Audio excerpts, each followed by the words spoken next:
Eras can come to an end. This is what Erik Ten Hag said in his first press conference as a Manchester United manager. 3 years later, an era did come to an end. It was his own.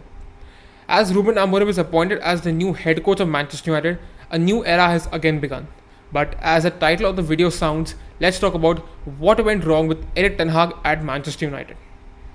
To start off, we'll have to first go back to November of 2021. Manchester United lost to Watford 4-1 away from home. After the game, it was announced that the then Manchester United manager Ole Gunnar Solskjaer will no longer continue and Michael Carrick will be the caretaker manager until a new manager is appointed. Ralf Rangnick was appointed as the interim manager until the end of the season and United finished 6th. In April of 2022, Manchester United announced the appointment of Erik Ten Hag on a 3-year contract. In his first season, the Dutchman led United to a third place finish in the Premier League and also ended their 6-year trophy drought with the Carabao Cup. But the first season was not complete without controversies. Point number 1. Ego clashes with players.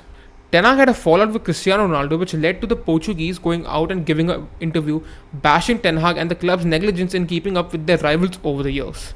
The start of the second season saw a situation build up with Jadon Sancho. After the loss to Arsenal, when asked, Ten Hag said Sancho was not selected in the squad because of his training performances, which later led Sancho putting out a social media post defending himself. This sparked an outrage and Sancho was not involved in any of the United games further on in the season as he refused to apologize and later on loaned out to Borussia Dortmund. There were even reports of tensions with veteran players like Casemiro and Rafael Varane, but it was never confirmed.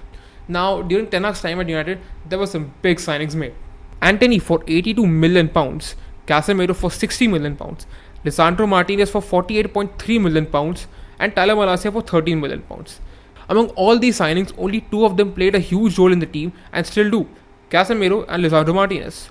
Antony did not justify his price tag for obvious reasons, and Malacia, he hasn't played a game for over a year now. But all this was not thought of as United secured Champions League football, won the Carabao Cup and played the final of the FA Cup. In his second season, Mason Mount was signed from Chelsea for £60 million with 1 year left on his contract and also given the number 7 jersey. Quite debatable actually. There were some rumours also that Ten Hag himself pushed for Mason Mount signing. United needed a striker up front and Rasmus Højlund was also bought from Atlanta for £64 million with £8 million in add-ons, overpaying as usual. Andre Onana was also bought from Inter for £47.2 million to replace David De Gea as Ten Hag wanted a ball-playing goalkeeper.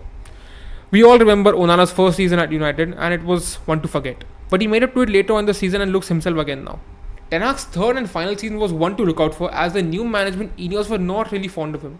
There were reports of talks with other managers ongoing, but since there were no elite managers in the market available, Ineos decided to proceed with Erik Ten Hag, giving him a 1-year contract extension.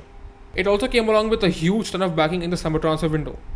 The likes of Joshua Zirkzee, Matthias de Ligt, Ugarte, Mazraoui, Lenny Yoro were brought in to strengthen up the squad. In totality, Manchester United spent £564 million to support Erik Ten Hag's plans.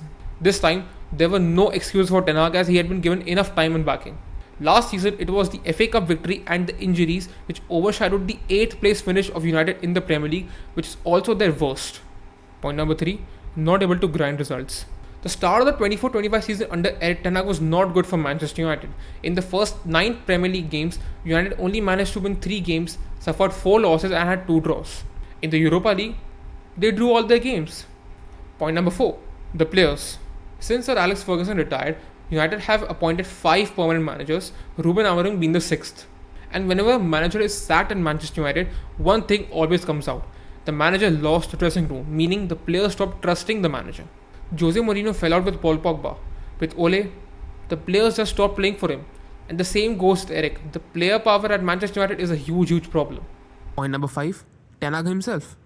Not all the blame would go to the players and the management under the Glazers.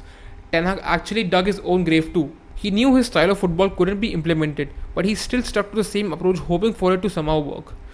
Instead of adapting, he kept playing with the same approach, even when it was clearly visible on the pitch that the team was clueless and they were being outplayed.